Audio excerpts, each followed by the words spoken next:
So we finished trying to glide the right femur anteriorly. And now we have much freer patellar mobility. I can now take up the slack. I can see the movement translate down to his heel. And I can spring it. So I can take up the slack. I can spring it, and there's a forward thrust and a recoil.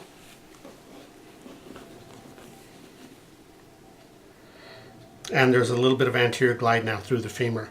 Let's have you walk up and down the hall and see how you feel, but wait 1 second. Your legs no longer look uneven. Good. Take a walk. You look like you had a 1/4 inch leg length difference.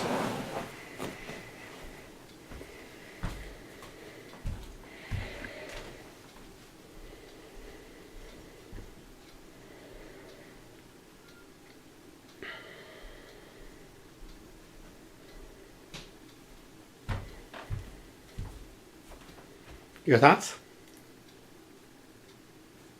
I don't know. I mean, I could feel the difference when you're examining. I don't know that I feel so much of a difference when I walk. Okay, alrighty.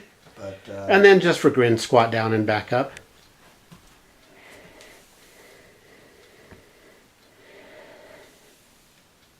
No obvious difference.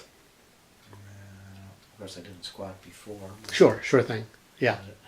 Alrighty. So there's no subjective difference, except when I'm doing the test to you. Right. But nonetheless, I think it's it's a normal movement.